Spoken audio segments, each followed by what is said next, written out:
नमस्कार, मैं हूं अब्दुल्ला इमाम और दर्शन जहानाबाद में आप सभी का स्वागत है। हम हाजिर हुए कुछ अहम खबरों के साथ। थोड़ा सा वक्त निकाल कर देखिए खबरें फटाफट अंदाज में। हम खबरों की शुरुआत करते और पहली खबर पर आते हैं, जहां की बिहार में बढ़ते अपराध के बीच लोगों की हत्याएं आम होते जा रही हैं। राज्य में कहीं भी कभी भी किसी को भी मौत के घाट उतार दिया जा रहा है। बेखौफ अपराधियों को ना तो पुलिस प्रशासन का डर है और ना ही कानून व्यवस्था का खौफ। ताजा मामला बिहार की जहानाबाद से सामने आया, जहां की एक युवक की गोली मारकर हत्या कर दी गई। मिली जानकारी के अनुसार प्रेम प्रसंग में युवक का मर्डर हुआ है। घटना जहानाबाद जिले के कल्पा थाना क्षेत्र की बताई जा रही है। इस मामले में पुलिस ने एक संदिग्ध युवक को हिरासत में लेकर पूछताछ कर रही है। दरअसल बिहार की जहानाबाद में अपराधियों ने एक युवक की गोली मारकर हत्या की और शव को गांव के पास में फेंक दिया। आशंका जताई जा रही है कि प्रेम प्रसंग में युवक की हत्या हुई है। घटना कल्पा थाना क्षेत्र के बधर गांव के पास की है। मृतक युवक की पहचान 35 वर्षीय शैलेश बिंद के रूप में की गई है। इस घटना के बाद गांव में सनसनी फैली। घटना के संबंध में परिजनों ने बताया कि मंगलवार को वह पड़ोस के गांव परशुरामपुर गया था, जहां देर शाम तक घर नहीं लौटा। सुबह होने पर बच्चे स्कूल जा रहे थे, जिनकी नजर मृतक पर पड़ी तो घर आकर उन्होंने बताया कि शैलेश बिंद रास्ते पर गिरा पड़ा और उसके शरीर से खून निकल रहा है। जिसके बाद हम लोग आनन फानन में घटनास्थल पर पहुंचे तो देखा कि उसके सीने में गोली मारकर हत्या कर दी गई है। हत्या की खबर सुनते ही ग्रामीणों की भारी भीड़ जमा हो गई। मृतक के भाई अखिलेश बिंद ने बताया कि उसका पड़ोस के गांव परशुरामपुर की एक महिला से अफेयर चल रहा था और मंगलवार को उसी गांव में गया हुआ था।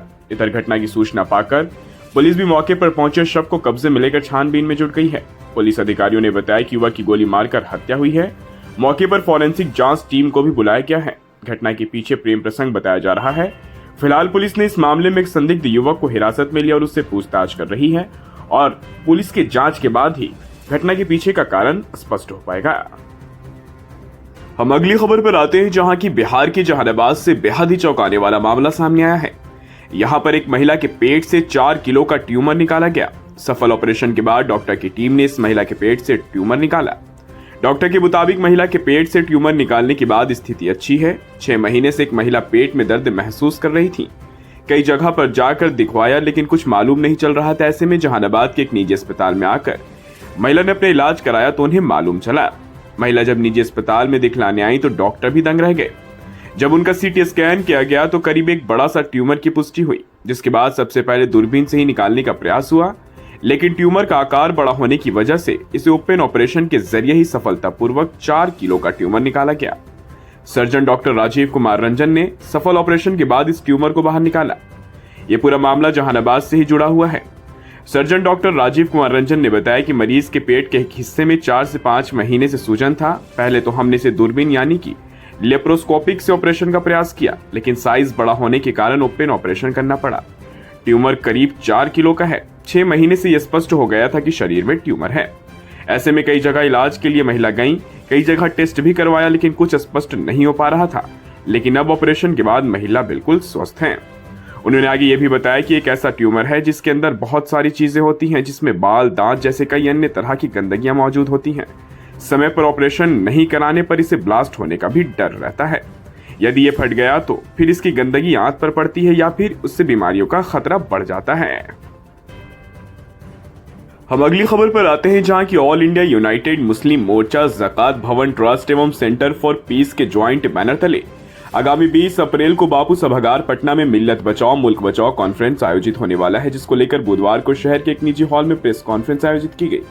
जहां की प्रेस कॉन्फ्रेंस को संबोधित करते हुए ऑल इंडिया यूनाइटेड मुस्लिम मोर्चा के राष्ट्रीय प्रवक्ता हाफिज गुलाम सरवर ने कहा कि 80 के दशक तक देश में दलितों एवं आदिवासियों की जो दशा थी वो आज माइनॉरिटीज विशेषकर इसके कमजोर तबकों को है। 1989 में तत्कालीन प्रधानमंत्री स्वर्गीय राजीव गांधी ने अत्याचार निवारण एक्ट नाम से स्पेशल प्रोटेक्शन एक्ट बनाया था, जिसमें दलितों एवं आदिवासियों को शामिल किया गया था और इसे SC/ST एक्ट कहा गया।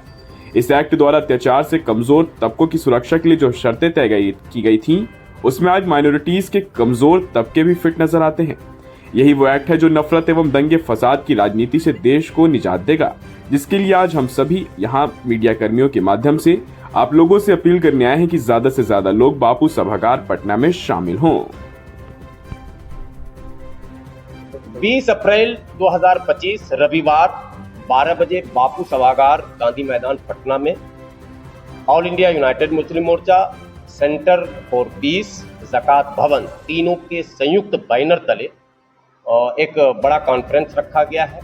जो डाउन सेक्शन मुसलमानों के लिए, उसमें हम लोगों ने प्रिवेंशन ऑफ एट्रोसिटी एक्ट जो 1989 का है, अत्याचार निवारण अधिनियम, उसी में मुसलमानों के इस तबके को भी शामिल करने की मांग हम लोगों ने सरकार से रखी है और इस कॉन्फ्रेंस के माध्यम से जोरदार तरीके से इस मांग को हम लोग रखना चाह रहे हैं। इससे पहले हम लोगों ने इसी मुद्दे पर दिल्ली में 4 सेमिनार कर रखा है, 2-3 धरने भी हमारे हुए हैं, मेमोरेंडम भी गए हैं माननीय प्रधानमंत्री जी को, माननीय गृह मंत्री जी को, महामहिम राष्ट्रपति जी को हम लोगों ने ऑलरेडी रिटेन में पूरी बातें पहले भी दे रखी है। एलओपी। तो दोस्तों, ये थी जहानाबाद के दिन भर की कुछ अहम खबरें। खैर, फिलहाल के लिए बस इतना ही। हमें दीजिए इजाजत, हम फिर से हाजिर होंगे नई खबर को लेकर। तब तक के लिए आप अपना बहुत ख्याल रखिए। आपको हमारी खबर को पेश करने का तरीका अगर पसंद आए तो दर्शन जहानाबाद चैनल को लाइक कीजिए, सब्सक्राइब कर मदद कीजिए और शेयर करना ना भूलें।